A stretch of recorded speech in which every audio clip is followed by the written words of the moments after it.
We just finished up our annual 4th of July celebration. Big hit, a lot of people came from all around, and then this past weekend we finished up with the Skylatics Music Festival. We had all sorts of folks come and perform this indie music, which stands for independent artists. So we had folks all genres of music come out, had loads and loads of fun. My personal favorite, we actually had a mobile cigar lounge set up in the park, so that was a big hit as well. We've got 4th Saturday in August. That's our next event. Will be the Spring Water Festival. That's obviously our largest and our premier festival in the town. You'll have arts and crafts vendors that will be over on what we refer to as the Lander property, which is where the wedding gazebo is in the park. And then you'll have all sorts of food trucks come in, all different sorts of food. You're going to have your bouncy houses, stuff like that, the kids' rides that will be over by the what will soon to be the new pickleball courts. And you'll have artists performing on stage, gospel stage, as well as other performing on the amphitheater. And I'm not sure who our headliner is this year. I haven't been told yet, but we're anxiously looking forward to that. So it's an all-day event. We look forward to folks coming out. And again, that's our biggest event we have annually, so we're looking forward to that. September the 2nd through the 5th, we'll also have the Hot Air Fair, which is obviously the hot air balloons. This will be, I think, our 3rd year hosting that, and we're real excited about it. All proceeds benefit the local Anderson Cancer Society that helps our local residents, so we're looking forward to that. That's always a big event. It's probably our most visual event because no matter where you're at in the Tri-City area, you're going to see balloons being launched, and they will have opportunity for folks to come out and do tethered rides as well. That's one thing that we got to be very careful of is the weather. They can't, since they're not powered, once they go up, they're kind of at the mercy of the wind. So if there's even a slight wind that causes it to be unsafe, they'll ground them. So. And no admission charged to either one of those events? No admission to either one of them. You can obviously come and bring your pocketbook full of money to be able to spend money at those events, and both of those go for a good cause. Spring Water Festival, any monies raised are used to upfit and make improvements in the park, particularly with our Christmas decorations, stuff like that. So we've got new displays at Christmas time. That's also coming up pretty soon. The recreation program is growing.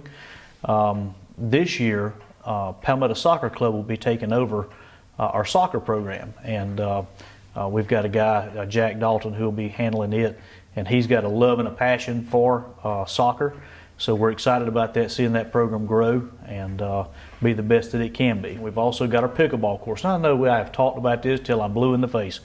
We have had all sorts of problems getting those pickleball courts into play, and it's been a very expensive project. We initially took up the old tennis courts, had lots of cracks and a lot of issues, and once we peeled up that layer of asphalt, it was pretty evident that there was some major soil remediation that needed to be done to the tune of roughly $100,000 worth of soil remediation, where they take all this spoiled soil, take it out, put down geofabric, and then they come back with basically crushed runner aggregate, and they do multiple layers and have to compact it to where they have a solid surface by which to pave on that will last us for many years to come. They have to do that during certain temperatures. It's got to be dry. The asphalt plants has got to be running. So there's a lot of different factors that contribute to the timeline of when that happens. I am told as of yesterday morning that they're on track to pave this month. That is basketball court as well as new pickleball courts. There will be 8 courts in Mineral Spring Park. Once it's paved, they will have to allow it to cure for 30 days, and then they'll come back and do the acrylic on top of it. So it's more than just a black surface. It'll actually be a blue and green surface. It'll be beautiful, marked up, ready to play on. So we're super excited about that. I hope to have that done by Spring Water Festival. Again, that's the end of August. I do several things. I buy and sell real estate properties, primarily outside of Williamston, although I do have a few in Williamston. But I'm involved in construction, on large construction projects, and we do the voice data access control, basically anything low voltage in large commercial buildings, courthouses, federal courthouses, K through 12 market, colleges, universities, just primarily large government facilities. TTI is one of our customers, First Quality, Electrolux, so we're involved in a whole lot of those large projects where we go and we're there for a year. So my company, it's afforded me the opportunity to be able to do things like understand and write a request for proposals. Typically, the pickleball courts, we'd have had to hire an engineering firm to come and write a request for proposals and that would be some additional expense to do that. In this case, I was able to actually take other RFPs, put them together to suit Williamston's overall project, and put it out to bid ourselves and save some money. So it's been tremendously helpful. Just my little bit I'm not an expert by any stretch of the imagination, but having that background and understanding the terminology of RFP, GSA payment document, those type things has been tremendously helpful for sure. And having contacts too. There's often times where I go, you know what, it would be really nice if we had a light tower. You know what, I know a guy. And so being able to pick up that phone, make that connection, and that guy says, hey, no problem, I'll bring one out there. How much is that going to cost? It didn't cost you a dime. Don't worry about it. We'll take care of it. It's the least we can do for the city. And a lot of people are really excited about a lot of the things we have going on in Williamston. And with that excitement comes people who are willing to volunteer, willing to make a donation, or willing to take their crew out to help us with a project, just like Beaver Dam Baptist Church did with our Veterans Park Bridge. That was something that we don't have the manpower to do that major renovation on that thing. So we either got to pay a contractor to do it, or you have folks like Beaver Dam, their youth group and their men's ministry that come out and give us a hand with it. Envision Williamston is a separate 501c3 from the town, but they head up a lot of neat things that are important, I think, to our community, that help showcase some of the things our community's got going on.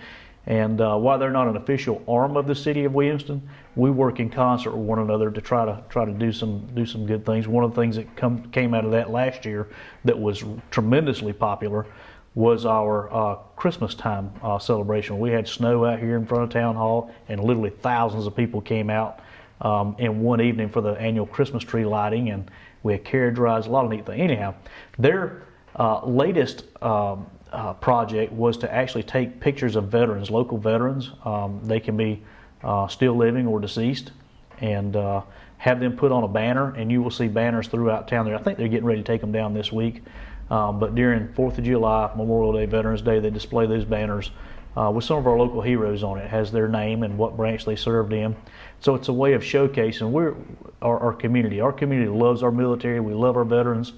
And it's a way of showcasing, highlighting them. Plus, it adds a splash of color throughout town. So we're real excited about that. And that's a project directly through Envision Williamston. If you know of any local person, again, they don't have to be actually Williamston residents, but they have some tie or family member. See Roberta Hamby with Envision Williamston, or call Town Hall and ask for Envision Williamston. They're getting ready to make another order. I think those banners are around $100, so fairly inexpensive way to showcase and highlight your loved one and their service. We just got official notification. We've known about it for a while, that Bojangles has been looking, and they have officially closed the property and put out a press release. There will be a Bojangles restaurant going in at the corner of Academy and Main Street here in Williamston, right there by Calvary Baptist Church. So we're excited about that. That's a corner lot, and they're going to incorporate their design with our pocket park that we currently have there in memorial of former deceased town employee Chris Coleman. He died unexpectedly several years ago, and the previous administration created a pocket park there in his memory. So they're going to incorporate their overall design of the Bojangles with that pocket park. That'll be a feature that will be tied in with the Bojangles. So we're really excited about that. I met with the Ingles. Everybody's always asked me, where are we at with Ingles? And the rumor mill gets going, and when the rumor mill gets going, Lord have mercy, we get all sorts of things. So I met with their executives and their construction manager the week before I left to go on vacation. So that would have been around the middle of June. And met with them on site. We went over some of their criteria. We went in the conference room, looked at their plans, and their plans have changed a little bit, and for the better. They're actually looking to expand their store, their planned store, from an additional 20 foot. So it will be one of the largest stores, if not the largest, that Ingles has. They still are on target to construct. I think they do 3 or 4 Ingles stores a year, and we're right there in the top 3 for construction. They could not give me a definitive timeline, but they are actively working on drawings, renderings, permits from DOT, permits from land disturbance from DHEC. They're actively working on those things as we speak. So it's a huge deal. We haven't had a grocery store in 20 years, and what I do know about this Ingles will have a Starbucks in it. It will have a Boar's Head. It will have the Asian restaurant. I believe they call it Chopsticks. It will have the full salad bars and all the stuff you would expect from one of your larger and newer Ingles. In addition, it will also have a fuel station out front where the old Williamston City Hall used to be. So it's going to be a complete revamp of that shopping center. They will keep, Ingles does own now the Rains on Main MVP Pizza little shopping center complex. They will maintain that. They will keep that, and that's not going anywhere. But the rest of the property will be completely made over. A lot of people, they hear that, oh, Ingles is coming and they've closed and they're expecting dirt to turn tomorrow. And unfortunately, that is not the way things work. It's slower than what I would like to see because once a big announcement like that's been made, I'm ready to get going myself. Do y'all need any help? I'll go get a tractor and help you. But that's not quite the way things work. But we're on target and we're very excited about that. A lot of interest going on in Williamston. I get calls from developers every single day. Little Caesars has built a new store here on Main Street. It's been a big hit. If you go by there anytime, you'll see cars lined up in their parking lot. Maple Bakery, they came here not long ago and they've absolutely killed it. They have the best coffee and bakery goods that you could possibly imagine. Cupcakes, breakfast. It's unbelievable. Been a big hit in Williamston. I think that our community has asked for several. They want smaller things. Coffee shop. Obviously, we'd love to have a big steakhouse, but Rains on Main, they're killing it as well. They're having problems with staffing, just like everybody else is, and they're not even open on Monday. They're taking Mondays off just to let their staff have a break. So they've done really well. Super excited to have them in town. We have got a lot of good restaurants that we're super excited to have. A lot of great options, and then in addition to that, we're bringing in food trucks. We have at least 2 or 3 food trucks a week. Chick-fil-A's been out here generally 2 days a week in Mineral Spring Park, and that's also been a big hit. The first day, I think they sold out 2 or 3 times. They had to run back to Easley, I think, and reload this truck back up and bring back out. Now, I'm convinced that nobody in Williamston or the Tri-City area cooks. Everybody comes out to eat at our fine establishments, and we're fortunate to have those establishments. We hope to be able to build on those establishments. I still think we're losing some market share in prepared foods to Anderson, Greenville, and other places. And so our job is to try to figure out a way to make Williamston a destination. And we're working hard on that, Greg. I fully expect in the next several years, you're going to see people that ordinarily would have no reason to come to Williamston. We have a lot of amenities that not a lot of people know about, but what we don't have that Swamp Rabbit Trail or that Falls Park that really is a draw from outside of the Tri-City area. I think you're going to see that start coming to fruition in the next several years, where people go, you know what, let's go to Williamston today on a Saturday, and there'll be things to do that will draw people from outside of our city into our city to see just exactly how special we really are. Our town is unbelievably special, and we're unbelievably blessed with a lot of amenities. We're working very hard on the trail system. We expect the Brock Lane should be started any day now. We did the final permitting. As a matter of fact, I signed off on the DHEC permitting last week, so we're expecting to see some dirt turn pretty soon. And the Brock Lane will actually have a trail system that will go across William Street, connect over to Veterans Park, and continue to connect onto our trails. And then phase 2 will take from the current water treatment plant, which again, we've got a lot of interest in that too, that we're expecting to hear some proposals, possibly even as early as tonight in executive session, our council meeting, from developers who have cash on hand ready to invest in Williamston.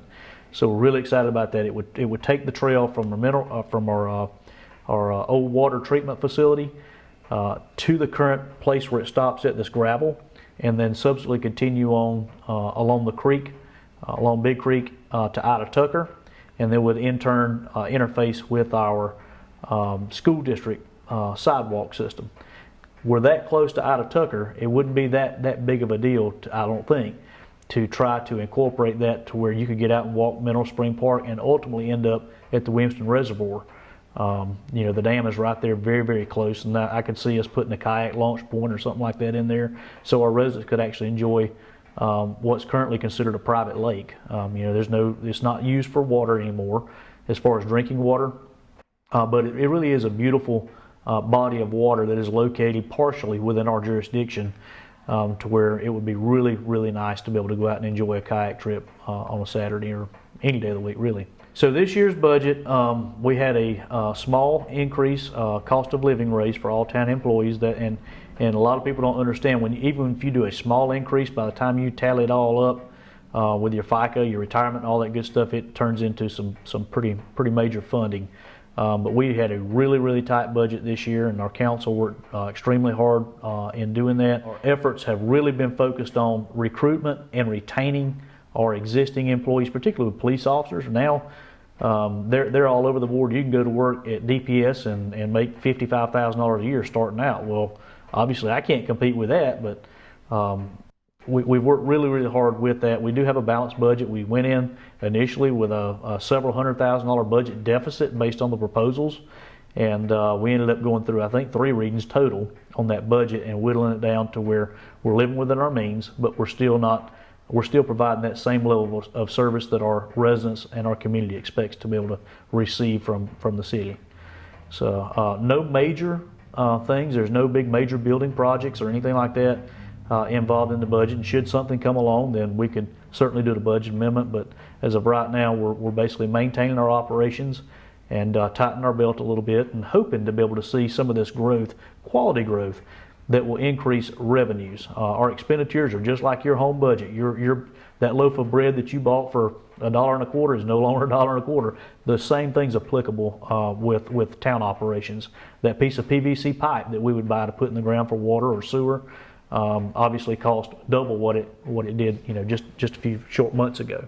Had I been on council at the time the hospitality tax was discussed, talked about, and implemented, I probably would not have been in favor of it. But in this seat, I've actually learned quite a bit. And you know as well as I do, with Act 388, which caps how much you can raise taxes, there is no way on God's green earth we could ever keep up and raise taxes fast enough or quick enough to continue to maintain our operations as we were doing. Keep in mind, things like the park, upkeep, maintenance, all that was prior to hospitality tax came out of general fund. And so hospitality tax was passed way prior to me being on council. But I'm going to tell you, Greg, it has been a blessing to be able to keep up those amenities because, again, we would not be able to do the things we're doing right now. Pickleball courts, basketball courts, keeping up Brookdale Park, putting new basketball goals in there, building restrooms at Brookdale Park, putting electrical upgrades in Mineral Spring Park, having our youth recreation program. None of that would be possible without the hospitality tax. So what it did is it freed up funds. Now we pay for a lot of those things, or parks and recreation, with hospitality tax, and no longer do we have to pay for it through general fund. So that freed general fund up to be able to continue to pay for these things that we just wouldn't be able to afford had we not had it. So hospitality tax has been a big blessing. During the COVID pandemic, the federal government issued what they call ARPA funds, or Americans for Recovery Act. I think, don't quote me on that, but I'm pretty sure that's what it stands for.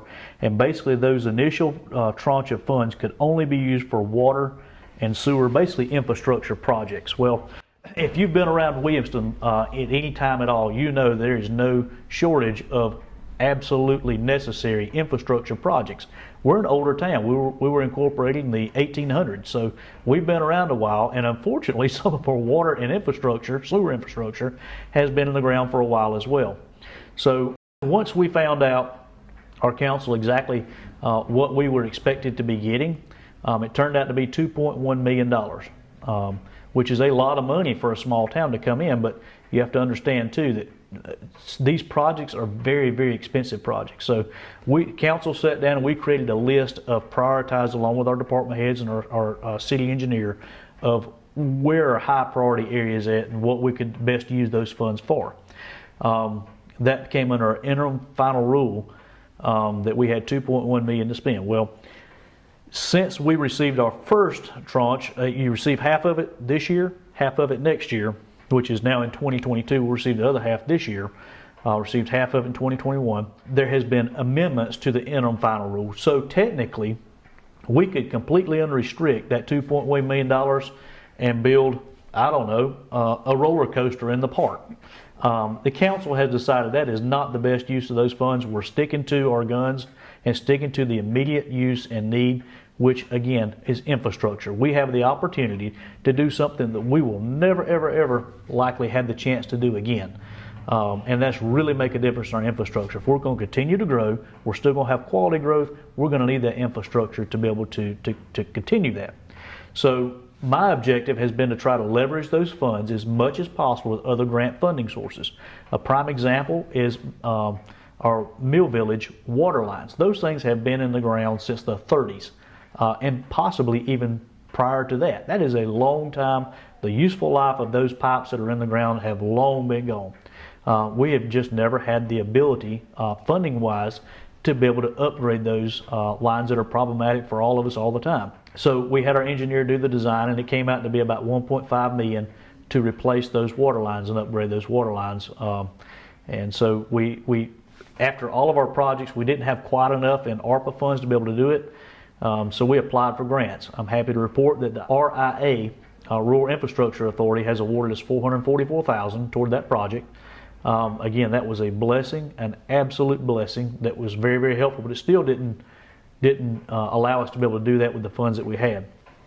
I came in this weekend and I had a letter on my desk from the governor informing me that we had also been awarded $750,000 of community development block grant to fund that project as well. So we're taking those two sources of funding as well as $300,000 of our ARPA funds, and we're completely redoing the infrastructure on the Mill Village. That is huge, Greg. That is a big, big deal, and that's something we have never, ever, ever even thought we'd ever be able to do until now. Our water treatment facility, the county owned 300,000 gallons of capacity. Our plant is rated at 1 million gallons a day, and we at times we've come pretty close to that, and to the 700,000 that we have, and the county had 300,000. Well, we needed that 300,000. At some point in time in the next 5 to 10 years, had we not gotten that, we would have ended up putting a moratorium on new construction. DHEC would have mandated that we put a moratorium on new taps into our sewer system. Well, that's not good for the county. That's not good for the city of Williamston. We need that growth. Again, I stress quality growth, not just throwing row homes up. What we're looking at is quality growth. So I talked with Rusty Burns, Cindy Wilson, and several other council members, and we developed a plan together to whereby the county would never ever use that capacity, and we were able to purchase that capacity from the county. And again, that sets us up for the next 50 years for growth without having to expand our plant. That's something that we could not afford to do at the current rates we have now. So. Several folks have approached us, or several entities rather, about the possibility of purchasing our water and or sewer infrastructure. There's people there are companies that do this pretty regularly. That would be the last thing I would want to do, simply because once we sell those assets, there would be money that would come in, immediate funds, but we no longer have control of our own destiny. And having been able to set our own rates, elected individuals that live in the town, that pay the taxes in the town, that pay water and sewer bills, they're able to objectively look at this and determine what is actual need versus what is a want. And we've done a very, very good job. I'm proud of our council, proud of our community at being able to keep those rates down. We've absorbed several rate increases, particularly just from Anderson Joint Regional, we purchased water from. We've been able to absorb about 18% collectively in the past 7 years without passing those rates increases on to our customers. And you say, well, how do you do that?